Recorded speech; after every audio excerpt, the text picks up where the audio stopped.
Santa's Post Office is the 2024 and the 16th entry into the Winter Village series. It's set number 10339 and it comes with 1,440 pieces. Looks like it's going to be a fantastic build with great aesthetics, a fun hot air balloon, great play features, and it does come with 5 minifigures and a bunch of very cute side builds as well. Later in this video, I will be taking a close look at Santa's delivery truck, which is a great accompanying set. But let's get back to the post office for now. Inside the box, you will find 2 instruction manuals. The smaller one is for all the side builds, and the larger one is for the post office itself.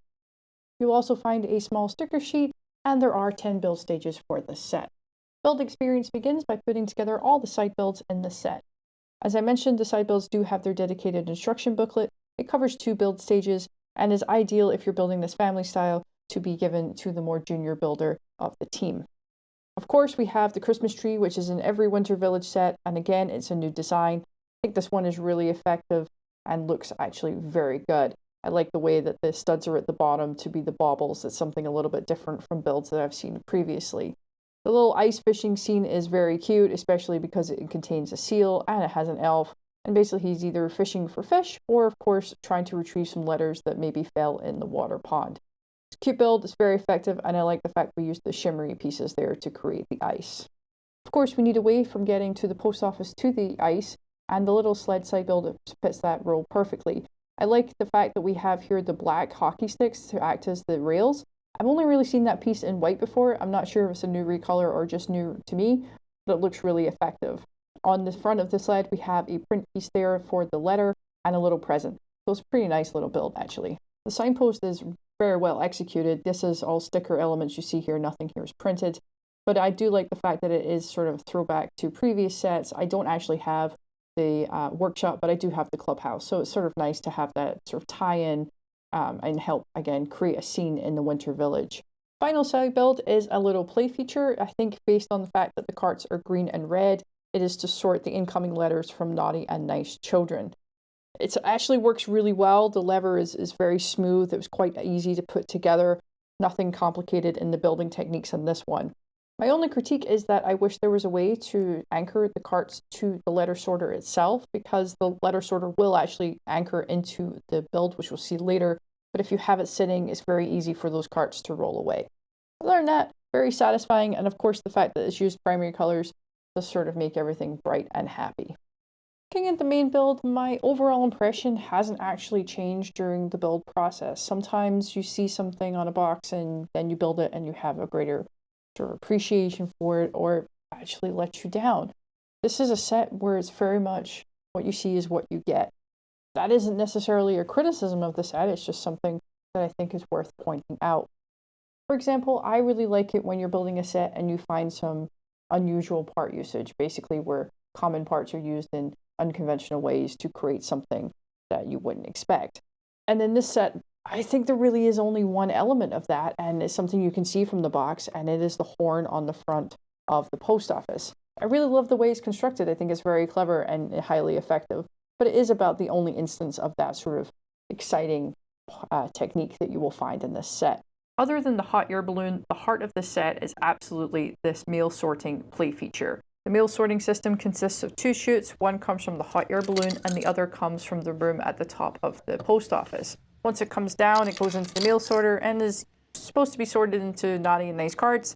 But obviously this top room is where Santa is replying to letters, so I assume it just goes wherever it needs to go. But it is a fun little play feature, and it's a great way to separate the 2 sort of streams, the letters coming in and the replies. I do like the little room at the top. It has a really nice little feature in here where if you lift up the roof, you can see inside there is a yellow arrow which matches the color scheme of the chute itself at the top. Which again, just a nice little way of making it a little bit bright, a little bit interesting, and just something that you wouldn't notice from the box that's a fun little hidden feature in the build. Seeing as I'm up in Santa's writing room, I just want to point out that I like some of the design choices that have been made here. Particularly like the fact that we got quite a few printed pieces in here and they're all the same.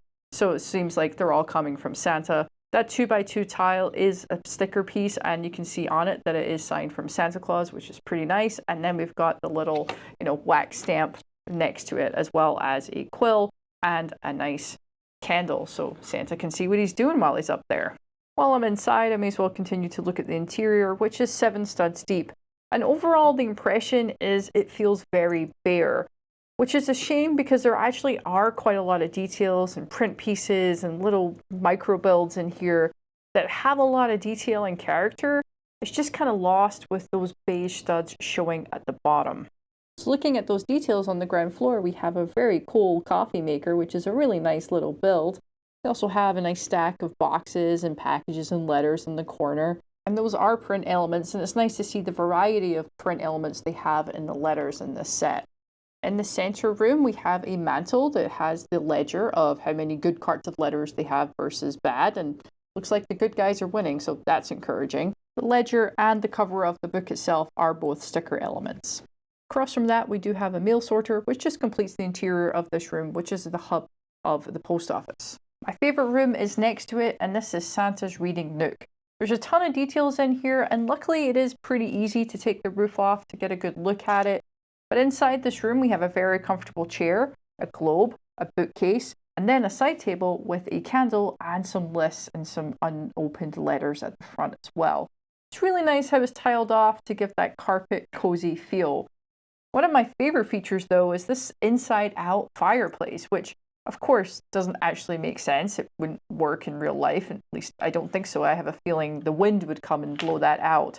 But it is sort of a nice little way of sort of bringing the inside and outside together in this like cohesive manner. And of course we get a fireplace in the interior, and then it gives some great exterior detail as well.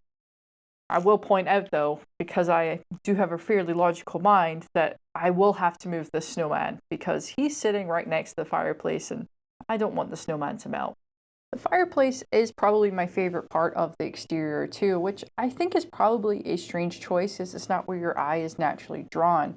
But I like all the little details, like the table here with the lamp and the holly, the fire logs down at the side, and then these simple builds that are very cute little snow-top trees. It all really works for me, and they top it off literally with a bow on the chimney itself.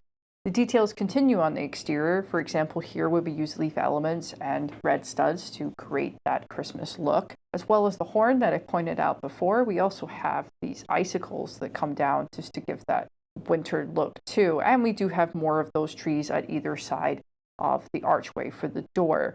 These little candy cane like lamps are pretty cute. They sort of feel like something you would see at the North Pole and nowhere else, so it fits in really well. And of course, it's another way of getting a little bit more red and color into that area of the build.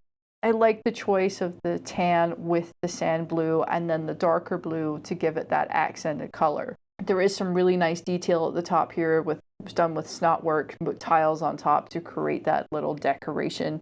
And those same techniques are used again over here above the door as well. It's really nice, the snow detail that we have in the set. Lots of little tiles, these quarter rounds, and the cheese wedges, just to show that there's snow being like moved out of the way, but it's still there. And then of course the sort of curved elements that we have to create the look of snow being mounted in front of all of the windows. The hot air balloon is where you finish the set, and I have to say, I love it. I was a little dubious when I heard the set was going to have a hot air balloon. I'm like, how does that fit with a winter village? But they nailed it. The contrast of, I think it's almost British racing green with the gold looks so regal and perfect. I absolutely adore the colorways we have here. The construct of the basket is actually pretty enjoyable to put together. It is quite simple, and it does have a couple of stickers on it, but that adds just a little bit of flavor to it. The hot air balloon this year is where we'll find the light brick. There's always one included in every Winter Village set, and it's so satisfying to push this little element to make it light up. The hot air balloon just sits on this little perch with a couple of studs. Otherwise, it's a nice tile finish, so it's easy to get on and off, and you can sort of play with it around your Winter Village and put it wherever it needs to go. Inside, we've got a couple more print elements with the letters, and of course, it's got two little bows, which is sort of the motif that's throughout this post office, as we've got a few more dotted around the set. The set comes with 5 minifigures. We got 4 elves and a Santa. The Santa is not exclusive. It's the same minifigure that you got in the 2024 City Advent Calendar. The elves are exclusive, and 2 of them do have double-sided faces, and 2 of them only have a single-sided face, and they come with various accessories, like we've got the one that has the aviator goggles, and the other one that's got a scarf, and the 2 marshalling wands. The set retails for $100 in the United States, which is great because it's the same price as the Winter Village set has been for many years. For your money, you're getting 1,440 pieces, which is not only a decent piece count, but you're getting some pretty expensive elements as well. Those include the light brick, the minifigures, the number of printed tile elements, and the pieces to make the hot air balloon. While it's good value for money, for me the set just misses the mark ever so slightly. Doesn't quite have the magic of Santa's Visit, which holds a special place in my heart, to be fair. I think overall it's because the interior is just a little bare for me, and the play feature does take up a lot of space and part count. I would probably prefer if they stopped making as many side builds and increased maybe the depth of the set by 2 studs, just so you've got more space to stage your minifigures and maybe add a little bit more detail and scenes to it. In this particular set, by the time you put your minifigures in, it still doesn't feel completely full and as live as a post office should at the North Pole. While this set didn't exactly blow me away, there's nothing inherently bad about it. And as the building techniques are straightforward with very few small pieces that are tricky to put together, it is a perfect build for a family. Alongside the launch of Santa's Post Office this year, we also got Santa's Delivery Truck, which does feel like a GWP, but it is a $20 set, so they probably didn't want to give it away for free with a $100 set. The set does come with another elf minifigure. It is technically an exclusive because it has a different face and different pants from the ones at the post office, but as the top is the same, it fits in perfectly. The delivery truck itself is dynamic in that you can take off the roof and you can open the back to see some panels in the inside. Those are large sticker elements, but they do add a tremendous amount of character to the set, and it wouldn't have been feasible for those to be print pieces. It is sort of a workshop of sorts, which is sort of interesting. It's not really a delivery truck. They're implying that they make the presents in the truck, which is a little strange, but each to their own, I guess. What do I know? I'm not an elf. The Christmas tree is a side build, but it also has a spot on the roof, so you can put it on there and it can be one cohesive unit. I quite like that when they have side builds, that there is a way to make it part of the singular build rather than just having spare parts. It's a little pet peeve of mine if you haven't noticed. I really enjoyed putting this truck together, and although it is basically an accompanying set to the main post office, you kind of don't need the post office to get this and incorporate it into your Winter Village, as many of the previous Winter Village sets have post boxes in them, so you don't need a post office to have a post delivery truck. I built these sets while watching Christmas movies, and for me it was the great way to kick off the holiday season. The post office is not the perfect set, but the exterior is beautiful and has a lot of storytelling potential within it as well. Overall though, I think both of these sets will be a wonderful addition to your Winter Village. Let me know if you picked them up. If there's anything in my review you think I've missed, I'm always interested to hear other people's opinions about LEGO. Thanks for watching, and I'll see you in the next one.